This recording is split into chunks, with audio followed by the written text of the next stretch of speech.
Hello. Yeah, well, as soon as you've got your EIN for your estate, okay, and see that took control of the independent treasury trust fund under your social security number.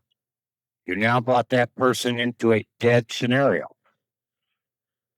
Okay, now you have control over him. You got a UCC him. You get a UCC in place to where you claim that as you are the private banker, but you have to also have your affidavit in place of your correct name.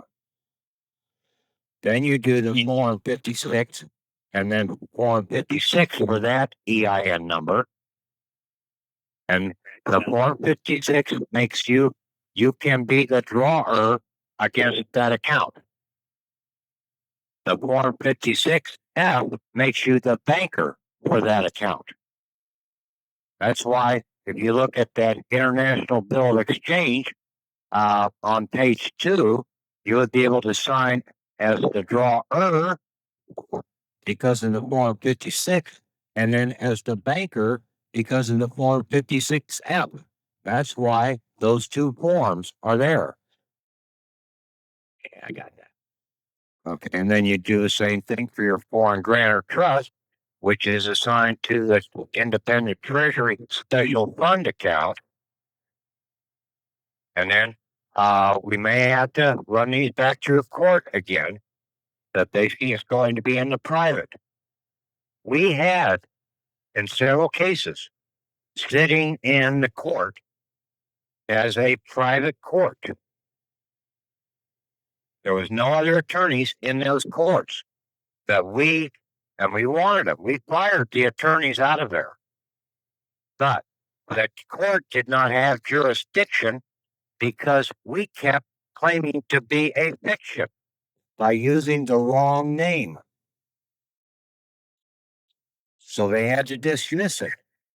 So which one is the actual executor as far as once it crosses their desk? Is it the United States Postmaster? Is it the Church of Rome? Or is it the state where you were born postmaster? Who is going to be that exact? The Church of Rome has a Sesticate trust that they were able to use access our funds. Okay, so that's a separate account. The United States Capital Postal Treasury Department, that is where you have your U.S. citizenship anchored. Hello.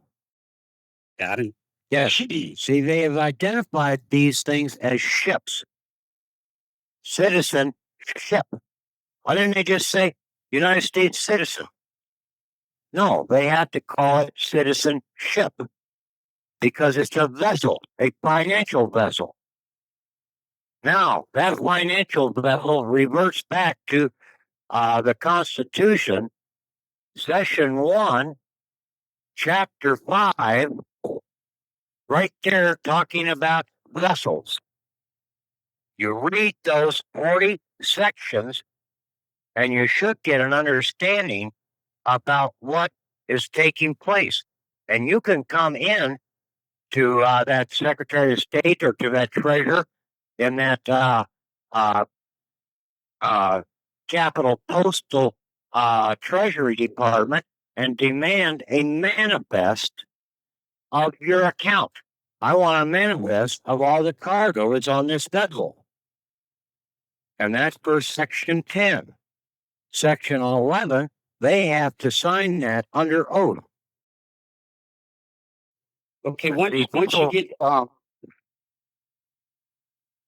ahead. Once you get your everything in order, all your paperwork in order, and it's all sent in, and it's on everyone's desk.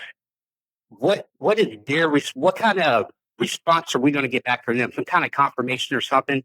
Because I still haven't got confirmation that the Treasury Department, when I sent my first 56 form in, it's only one department that hadn't responded back. Everyone else is not necessarily respond back, but as far as I received the confirmation from the certified mail that they got the letter, all but one. and that's the one in Washington. I believe it was no, not Washington D.C. So they're going to back.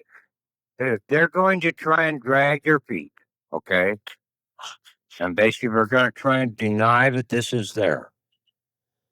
But it's got to be there, okay? Or else this whole country would have collapsed a long time ago of the monetary system failure, okay? And that's why I try to tell people you need to know and understand how the monetary system works. And then you can basically come after these people. Now, we will go in there and we'll put this in and we call and we use the Constitution. That's what they're under. We stand over the Constitution as we the people. But you have to have your affidavit done, okay, of your name, correct name. So you're not being associated with the false entity. And then you come in and you put your documents in. Now, if they do not comply with that, you can file charges into the federal court against them. You can also now submit the 3949A into the CID using your affidavit and your correct name. Now they have to answer those 3949As. See, before we were making a claim as the fiction using the wrong name. That's just like, and I think on Jay's Medicine show tomorrow night, they're supposed to be talking about habeas corpus. Well, some habeas corpuses work, most of them don't. Because you're trying to free the fiction. You can't free the fiction. It's the living man that's in there. That's who you've got to free. And you're coming in trying to free a fiction, a false name. Does it look like when we get the right stuff in those offices that we're actually going to have to struggle with them to get them to react and take them to court We to may do that? have to. We may have. Okay. We may have to send something up to the state Supreme Court in a private capacity, all goes to the federal district court. We go back to the Court of Claims. You do not use their forms, though. You just submit the paperwork into the clerk of the court and say that this is to be directed to that chief judge over that court. This is a case where we make up our own forms then. You don't make up any form whatsoever. You just put it down in a letter format. Okay. You attach a copy, just like you're going to address a letter to the Secretary of State. You always put a cover letter with everything you do. Okay, I should have said a memorandum rather than a form. Yeah. A demand letter. Yes. Because you're demanding justice. And only the living can demand justice and claim anything. See, that's what they've got us playing like a dead entity. Let me tell you a little secret that I found out. Like with those 56s or your birth certificate or anything that you got and which can delay time. And I don't know the particular law, but if you are submitting in a 56, and if you're in a town that has the IRS district office, go have whatever forms that you want to submit or whatever letter that you want to submit. Go into the IRS and have them stamp the letter, the document, whatever documents that you want to use. Have them stamp those and get copies. Have copies. Those will automatically go into whatever branch that needs to be almost overnight. That can cut down on a lot of time. This is something that I found out even with the when I put in my birth certificate. When I put in the 56, it was in their hands within days. and they couldn't deny it, and you had proof that they got it. I've heard that before too, Patrick. Could we add to that? You said in your one of your documents today that we should be sending the 56 and 56F to Austin, and so we should. Would it be a possibility to go into the local IRS, have the form stamped, and direct them to send it to Austin?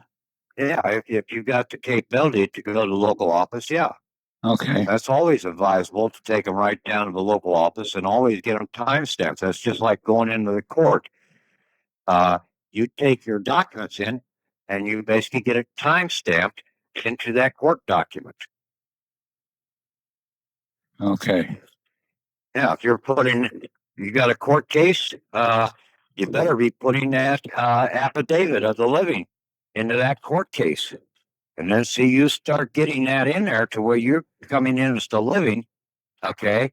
Now, the attorneys, if there's something in there, they can't be there. The judge will probably shut down that court case. So I'm going to If get. you don't put that into the case, they may just try and override you. Actually, I have a hearing on Wednesday. I'm going to do that. See what happens. It's on What's it on? a property tax foreclosure demand. Hey, Pat. You Yeah. know what I'm thinking about? What's that? That has he done his birth certificate? Well, either that or he takes that mortgage in and basically that tax and turns around and sends that off to the Secretary of State saying, this is the wrong bank. You sent this to my private bank, and this should be going to the state citizenship bank. See, also, you know that way that you talking about has the thing stamped on the front of it and on the back. If you was the executor over there, he would submit that in with his other documents, with his Form 56 and 56F, an affidavit, and he's not the corporate John Doe, but the real John Doe, and he's the executor. They can't file anything against the executor. Yeah. Over that property. Yeah, that probably work too. There's several different options here. If you guys just sort of think about these, but try and keep within the ball game, okay, in the ballpark. A lot of these people they want to play the ball game, but they're over playing on a damn football field when they're supposed to be playing baseball.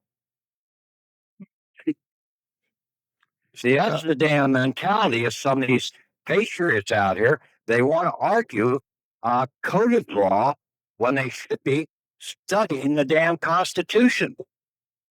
So because our remedy and protections are in the enacted laws in the Constitution. You're not going to get any protection in the codes of law. We've already proven all that. Yes, indeed. So would it be enough just to do because I only have 24 hours in which to get ready, and I know I can get the affidavit out. I have the EIN. I guess I could do the 56s because that gives me the authority then to tell them to send it to the state bank. You know, the state postmaster. But would it be enough just to start with the false name affidavit and basically get them to hang up the case with that, and then take care of the payout a few days later? Yeah, you should have had that affidavit out here by now. Okay. What's the holdup here? I've had affidavit out there for several weeks now. I know. I've had all kinds of hell breaking loose on me, and I'm just getting around to it. Yeah, well, basically, you need to set your priorities. Yeah, that's what all these people need to do.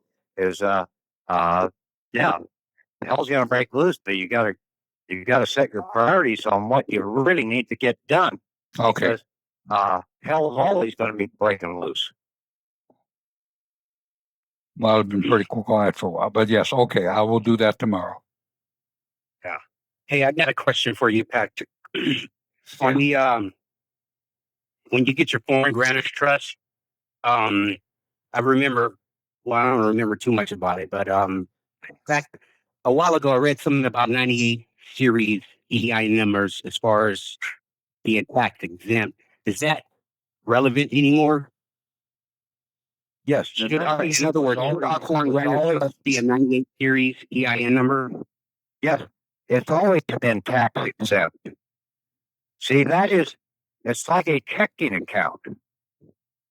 You've got two accounts as an independent treasury account. That was set up in the Treasury Department back in 1920. The funds were not put there until 1933, and the two accounts, one was a trust fund, the other was called a special fund. Now, you could have put the title of savings account on the trust fund and checking account on the special fund, because that's really what they are. Okay. Now, when you put money into your checking account, you don't owe taxes on that. That's your money. Okay. Now, the only one that needs to pay taxes on is the usury one, which is the savings account. Oh, so foreign grantor trust EIN is being applied to the special fund or the checking account in the Treasury. And then the estate EIN, when you kill the Social Security person, now it goes into an estate and it's supposed to be probated in that estate. And that's the one that we really need to sort of run back through the court, the banking administrators, to probate that account. So, yes, we're going to have to go back to the courts again. But we will come back into the court in the right way, either the district court or the federal district court, and basically order the probation. And it could either be to the Court of Claims, to the United States Court of International Trade, because we are a free trader in this country. If we use just barter, they cannot tax it. That's the problem. They want the taxes, the fraudulent taxes and the usury, because if we take the money away from them, they're going to shut down. And the people there in the government, they don't know how to exist without us giving the shit to them. They don't know they've got an account out here. They've got mortgages. They're just as bad off as you are in a lot of cases. So this probate stuff that you were doing a few months ago, we're still going to be coming back to that. Yes, but we'll come back to it using the right name. Right. Okay. Yeah, that's the only problem that we were missing. And everything I've done, and several of the other people out here have done, we've gone to the right courts. We've been in there in the right capacity. But we did not have the right name. That was the key thing, because only when you use your Christian name, or basically your inheritance name of family first, then the individual, and then the additional clarifier, which would be your middle name. Say like there's 100 Divine Patricks out there, then you would want to stipulate which one is which. So like George Foreman with all these little Georges.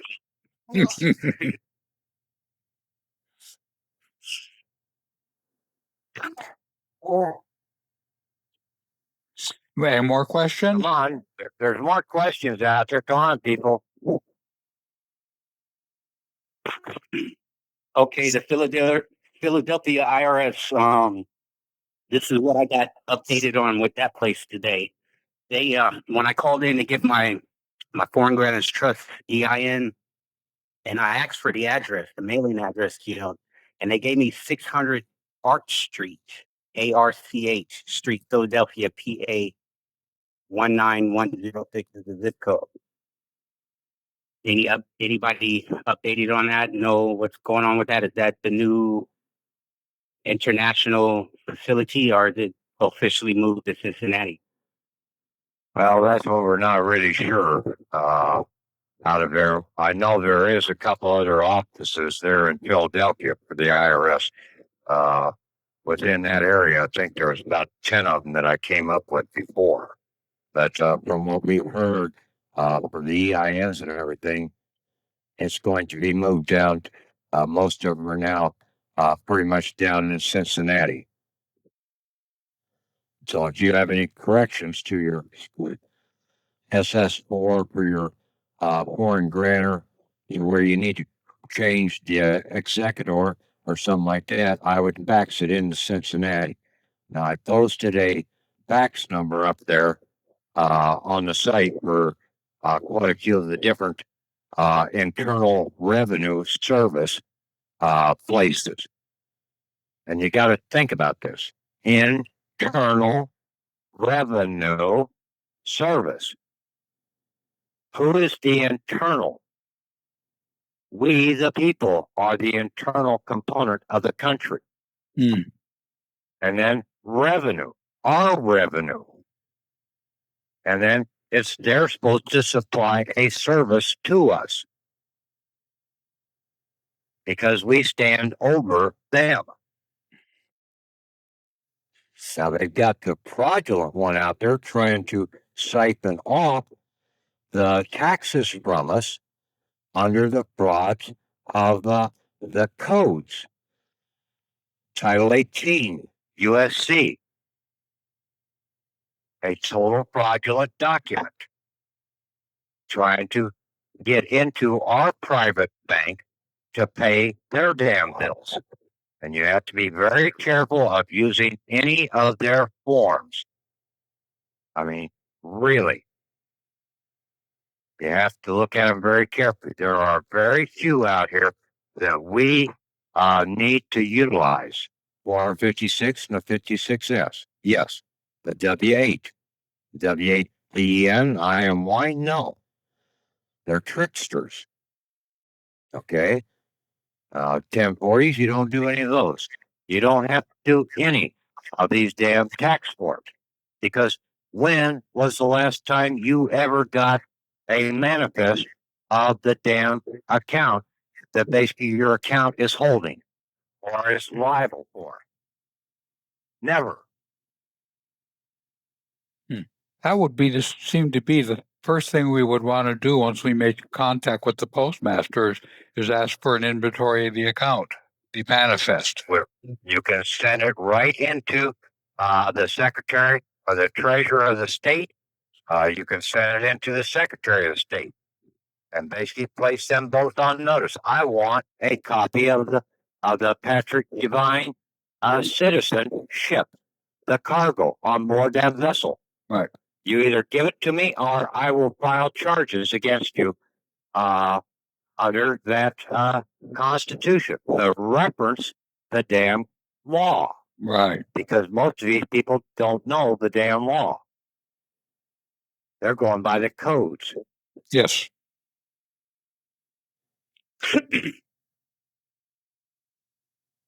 Well, I read Section 5, first book of statutes, and I got to read it again. Yeah. There's a lot of heavy stuff in there, especially like mortgage, mortgagee, mortgagor on board a vessel. Who's the owner? And basically, what rights do you have in there?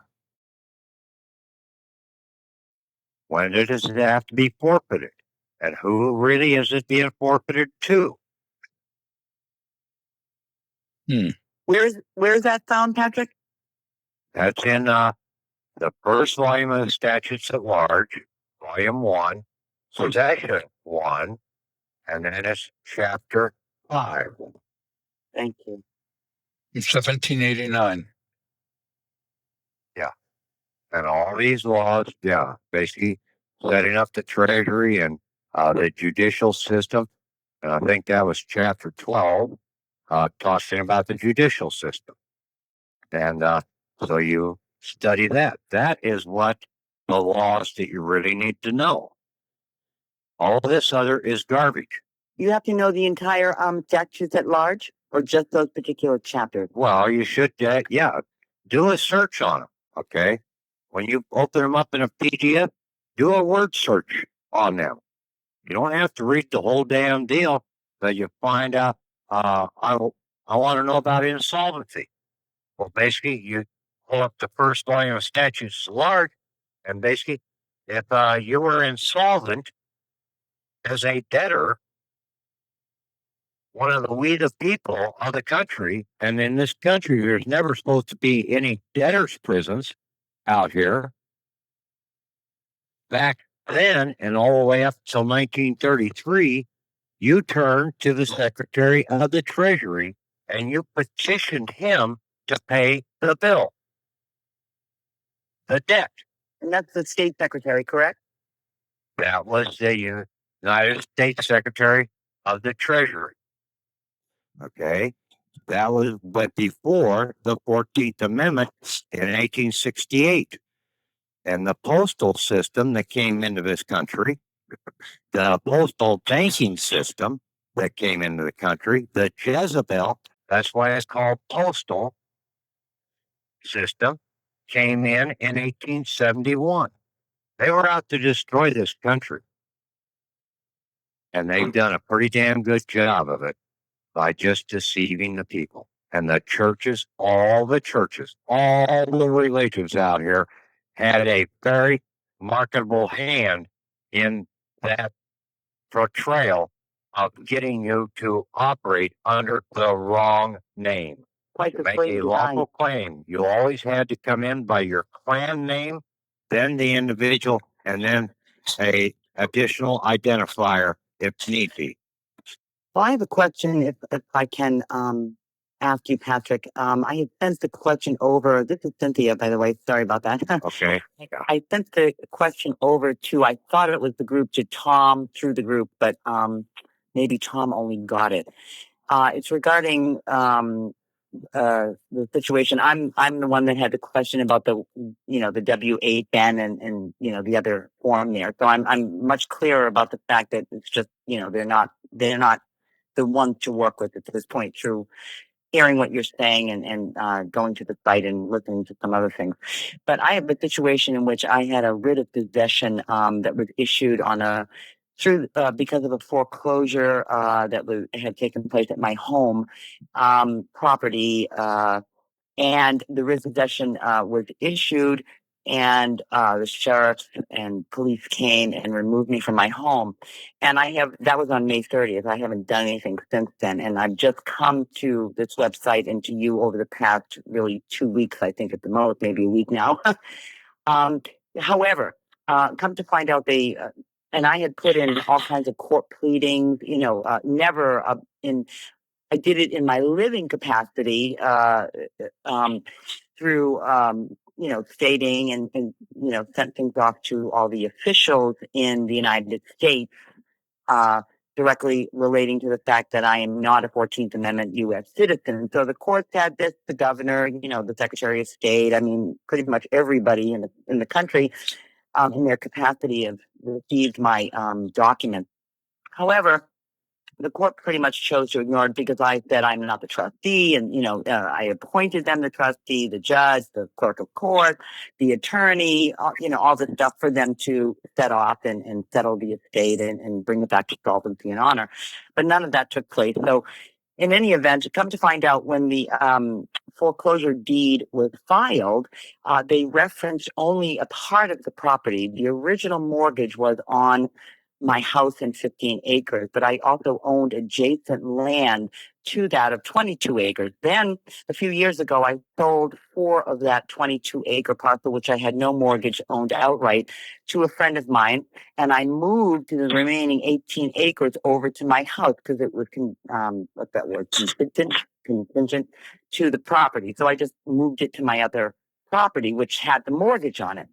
Well, anyhow, they filed a foreclosure deed, and the attorney did the affidavit saying the docs were fine, and and certified all that and everything.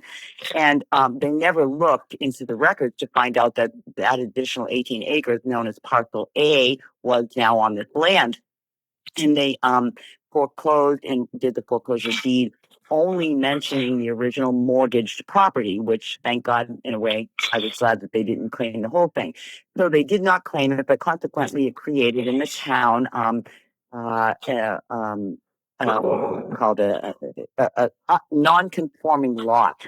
So now I have the situation that I want to protect my 18 acres that nobody has a lien on, but it's kind of attached over here, and I have this foreclosure deed that is defective, as the town tells me. It's an illegal defective foreclosure deed, because it leaves a lot that's not recognized, because it's Parcel A. So I'm trying to figure out what should I do now as far as get things into the court to say, that the deed is, an illegal defective deed, through maybe a quiet title action to secure the Parcel A, and put these documents in with some of it. That was, that's kind of the immediate situation I'm in right now. So I don't know if you have any Okay. feedback on that. Okay. Yes. You need to do a couple UCC ones. Okay. Okay. You come in as the secured party using your correct name. Okay. Yep. Family name as first is last. Last is first and first is last. Right. I got it. Yep. Okay. So you do a UCC as the secured party, and you place a banker lien against that. You are a private banker. So you're placing a banker's lien against that property. Okay. Now, if they want to come and take that property away, they have to settle the lien that you have against that property. Even though they already did it? Yeah, you can come back and place a lien on any property out there. Oh, I see. Yes. You went over here and basically you work for somebody. Okay, they didn't pay you.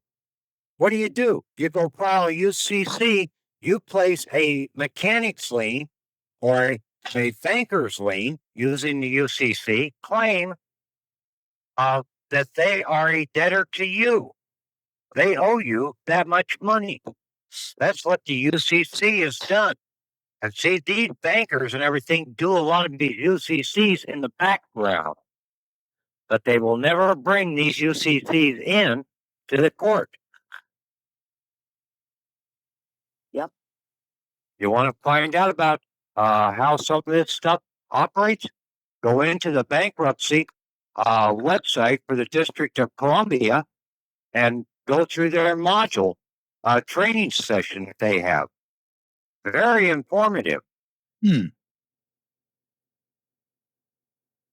Okay.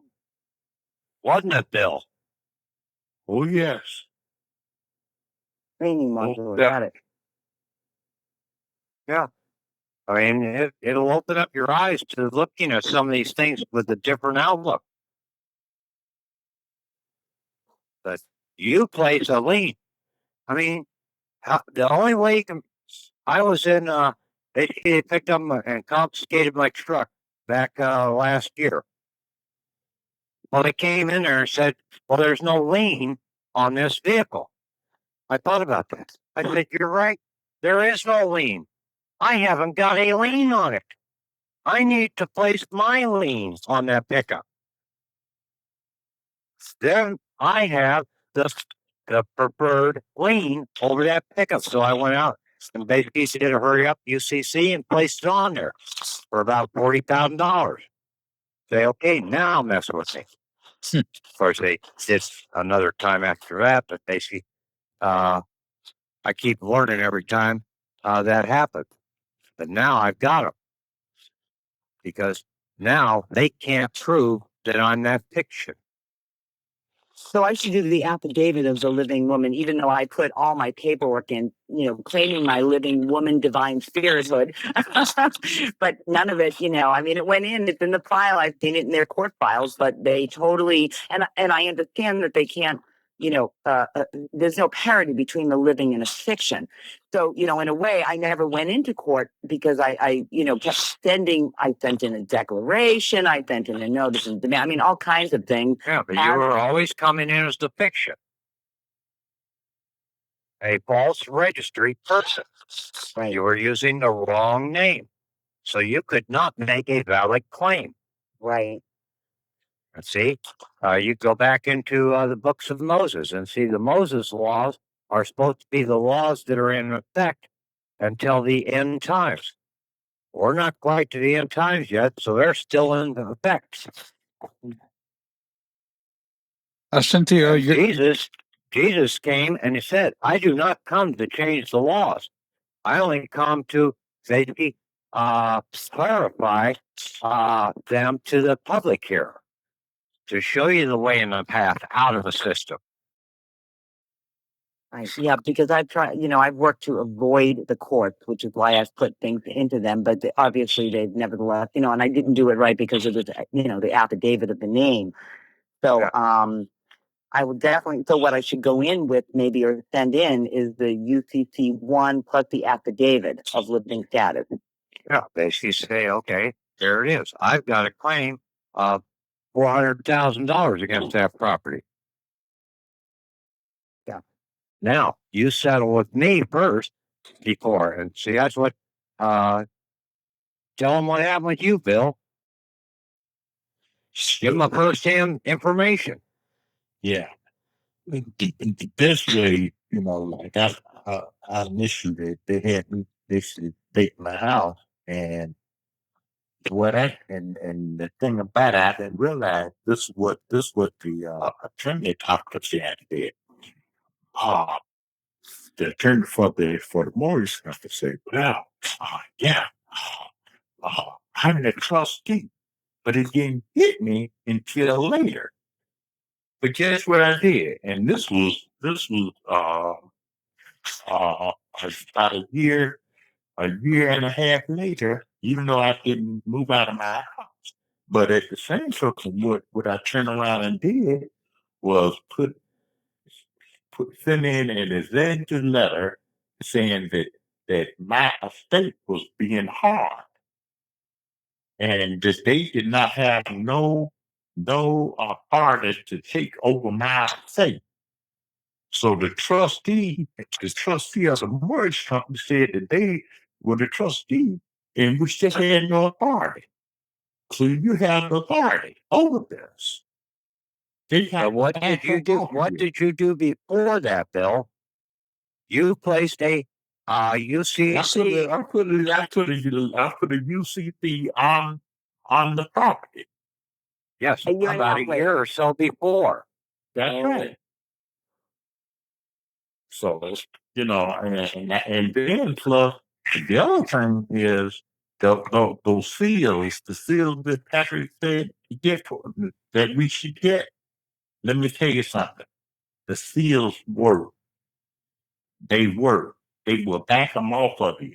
So if you can get a seal, by all means, get the seal the way he says it, because that will back them off. They realize that you control the court.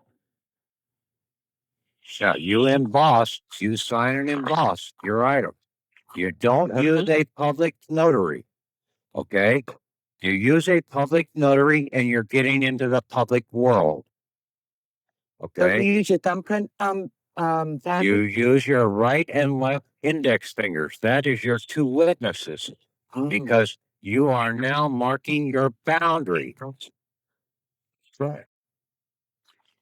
and we do, Even the military my does right that. and left index finger. Even the military does that on their ID cards. They have your right and left index fingers on there. and we do this on the false name affidavit too. Okay, thank you. Cynthia, Well, you do it on your correct name affidavit. yeah, correct name. Right. Okay. Cynthia, You're your, not doing an your affidavit for a false name. You want to do yeah, an I affidavit know. for your Well, it's an correct name. affidavit that I've been using a false name, but affidavit of correct name is a better way of stating it. Yeah, that's Okay. yeah. Cynthia, your question arrived in my email about 3 minutes before the show, and very good. actually, I get on this about 15 minutes early and don't bother email. So Oh, I see. Okay. I'm sorry. I thought I had sent it to everyone, Tom. no, it came just to me, Okay. which I don't mind. As I mentioned before, during the week, I would prefer that people ask their questions on the group so we all get a chance to look at it and answer it. But over the weekend, if you want to do it for the show, Gus, you can send them to me directly, and then I'll prepare them. Now, yours was quite long, and I probably would have shortened it quite a bit. Oh, I understand totally. Yes, right. Thank you. Okay. But yeah, did you understand what I was saying there? You just need to go in and get that UCC and file it online. Okay. Okay. It's strongly recommended to do these online if you can. Okay. Okay. Go get a debit card or whatever. And Wisconsin, I know, is about $10. Washington State, I think, is $11. California, I think one of the guys said they're about $5 or $6. Texas, Yeah, I've never I done think one they before, were but I think that $10. I have to put it in as my family name first, then my Yes. given name, and then I'm listing that as the secured party. Yes, that is the secured party. Right. Yes. Now, And then you Patrick, list the property, or the corporation person that owns that property, and then identify the property that your fictional person is claiming. Right. So the fictional name goes as the person who owns it. I'm just the Well, secured that party. would be the debtor. That would be the debtor. Okay, and that's the all cap name. right. Yeah. Okay, right. Patrick, does Wisconsin allow you to give them completed PDFs, or do you have to fill out their online form? You fill out their online form. Same thing with Washington. Yeah. Let's see. Washington uses pretty much the format of the UCC 1, to where Wisconsin takes the information, but they do not have it hard lined like the PDF UCC 1 is. Okay. Well, Washington busted up into 4 or 5 smaller screens, and it's not always obvious which field on the UCC form goes into the screen. Though I figured it out eventually. You've got to basically fill out a UCC 1 PDF ahead of time, and then Cut you and just paste. sort of cut and paste Right. into the others. Right. Now, the only thing I found unusual about Washington is the miscellaneous field. They only allow 250 characters, so we can't do the longer things that you were doing. If you stay away from the miscellaneous and just put it all in the collateral box, Right. it should carry over onto a third page. Right. And when you file in Washington, then you need to do a search for that UCC right away, and then you can get a PDF of it to download, so that you have a PDF version of what you've just put in online. Yes, Sacramento about the same way. Almost have to do the same way with South Carolina. Yeah. I think Texas is not the same way. I think they use the form, UCC form. Wisconsin, theirs is different, but basically it's still a UCC 1. So Washington, I believe Washington will allow you to send in a completed PDF form, but they charge $26 for it. yeah. And it all depends on how fast you want it. Yeah, The faster, the better, I feel. that's true, especially in the situation I'm in. Okay, any other questions out there? Any more questions, guys? Okay, I had a problem on this call in that I dropped out for about 10 minutes and came back in. So, well, Patrick, when I have the recorded call, there'll be about a 10-minute gap on it. Okay. It'll be in two sections, where probably the last 5 minutes. I don't know whether the audio may continue from the call, but probably not. So there'll be a gap in there. Okay, well, I think this was a good call. I like it. That we had basically an hour of good questions. I like the short, compact calls where we get a lot done. Well, let me say one other clarifying thing here. There's people out here that have been running into problems and trying to get an EIN for your Social Security person. They've been getting runarounds from the IRS personnel in there. If you feel like you're really getting a hard runaround, tell the person you want to speak to their supervisor, that you basically do not think that you can make a connection with this person and that you need to talk to their supervisor. Try and go up the line, because the higher up you get, the more clarifying information that people might know about what you're wanting to have done. Okay. So don't be afraid to say, hey, I can't communicate with you. I need to talk to your supervisor. Okay. Yeah, And the other thing is on the UCC or the EIN for the estate, if you've not used your Social Security account for, say, like 10 years, they just may have already assigned an EIN to that Social Security account. So if they balk at giving you one, turn around and ask them, is there one already assigned to that Social Security number? Learn to ask different questions. mm-hmm. You might find the answer you're really looking for. Now, the one attached to Social Security, that's the foreign grantor trust, right? No, the one that's attached to the Social Security is the estate. Oh, okay. I thought that was Yeah. birth certificate. No, the birth certificate is the foreign grantor special fund account. Oh, okay. I got them mixed up. Yeah. Hey, Patrick, speaking of that, I got another question for you. Like when I was on the phone talking with one of the IRS agents today, trying to get my EIN for, with the SS4 process, she really got agitated when it got to the fiduciary part, where the person responsible actually is what the way she referred to it as, the person responsible, and she wouldn't allow it.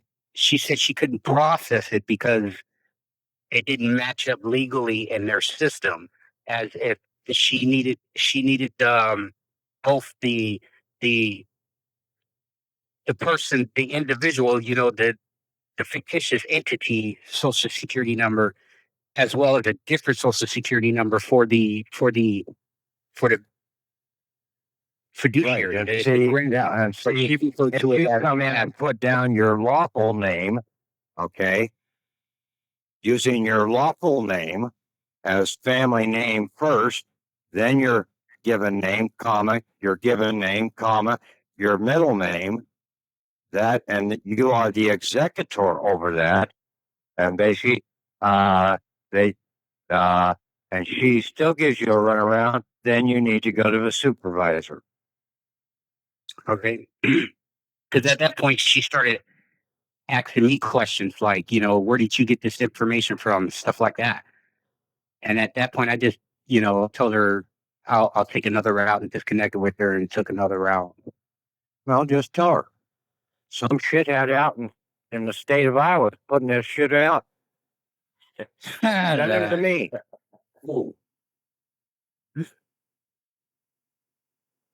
I got it from the Divine Patrick. Yeah. I understand, and I have to see where I found it written down that by the IRS laws, for the SS4, uh, uh, Social Security numbers are not required. They're not supposed to ask you for that. Yeah, in a lot of cases, Right, but they don't she need to kept have using the anything. term. She kept using the term. What was the term she kept using? She wouldn't say fiduciary or grantor. She No, said no, the title on the form is responsible party. responsible party. That's what she kept Yes. saying. Responsible party. And she was telling me that the responsible party had to have a legal name, and I'm trying to tell her that this is my I'm legal not the name. This is responsible party. my I'm correct the name. executor. Right. I'm trying to explain it to her, but she's wanting a social security number. So I was like, okay. And then she started asking questions, Yeah. and I was like, okay, what's up? Let me talk to your supervisor, time. Yeah. Well, next time I ever run it like that, I know what to do now. Right. Yeah. Yeah. You always go up the line, basically. And see, I got my EIN by calling up Atlanta, Georgia, and chewing them out, saying I'm getting sick and tired of receiving bills from you guys for the fictional person, all capital name person. I'm tired of this shit. And I ranted and raved for about 5 minutes or so. This woman then basically she passed me up to her supervisor. And so I ranted and raved with that one. She passed me up to this other guy. And basically I talked to him for about 15 minutes. And he said, okay, I'll take care of this. And he got a hold of Cincinnati and they sent me the estate EIN 61 series number for that Social Security person. I've always used, That's the series number. Coming in. I've always used that. Let me talk to your manager routine with companies. And in fact, I never got into an argument because if I was asking tough questions, they were happy to pass me upstairs. I've never thought of using it with the government, and it really is it's a very good idea. Yeah, because see, everything out here is so compartmentalized, and you're arguing at the wrong compartment. Right. The people at the bottom aren't supposed to know all this stuff. Yeah. You stay down there in the bottom compartments, and if the ship goes down, you may not be able to get up to the top compartment to get off board before the ship goes under. You always want to work your way up to the top. Good. Hey, Patrick, on the EIN series numbers, you mentioned they gave you a 60. What was it? A 60 or 61 series number EIN? 61 series EIN, but some people got a 38, some people got a 27. My dad, when he died, he was given a 27 series EIN. So basically, as long as it says estate or trust, just check and see whether it's if they say it, that's a foreign grantor trust number, and then utilize it as. Okay. All right. You're utilizing it against a special fund account. Well, when I got asked for a foreign grantor trust at Philadelphia, they gave me, I forget what it was, a 68 number or something like that. And at your advice, I called them back and asked them, is this a foreign grantor trust? And they said no, that you've got to contact some department and have in writing and have them sort it out. Right. The tax exempt form. He referred to form 557, I believe it is, or it's a manual or instruction manual 557. Because what I was going to do, I was going to fill out a form 56 for it with my correct name and status on it, along with the letter, in writing, telling them, since that was what he instructed, in the event that they won't allow me to use it as a foreign grantor's trust. So that's just a little backup thing. Okay. That the operator who was helping me get the number, he confirmed to me that that's what it was. But just in case, here, take this check this information out and Yeah, or else maybe go out to Ogden, Utah, or whatever, Cincinnati, and do the 3520 and 3528 and put that number in and see what the hell happens. say that again. See, What did you just say, Patrick? initially, people were supposed to uh, fill out a 3520 and a 3520A. See, nobody ever reads the damn instructions on these damn forms, but yet they filled out the 1040 forms, the Schedule B forms, and everything else. But they never read the damn document. Well, on there, it talked about a foreign grantor trust and to file a 3520 and a 3520A. It also talked about a, and this is where the first person on the call there tonight might also look into that TDF 9022.1 document that goes into the Treasury Department in Detroit, Michigan for her bank account.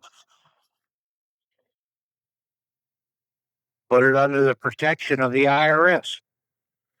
The 9022.1 is an IRS form, right? Yes. Okay. It's a Treasury form that goes into the Treasury Department there in Detroit, Michigan. Okay. I think I've got a copy of that posted up there somewhere. I'll I've search. had it up there before. I'll search. I have a lot of your stuff, and I download it to my computer so I can use the DOS search function to find things.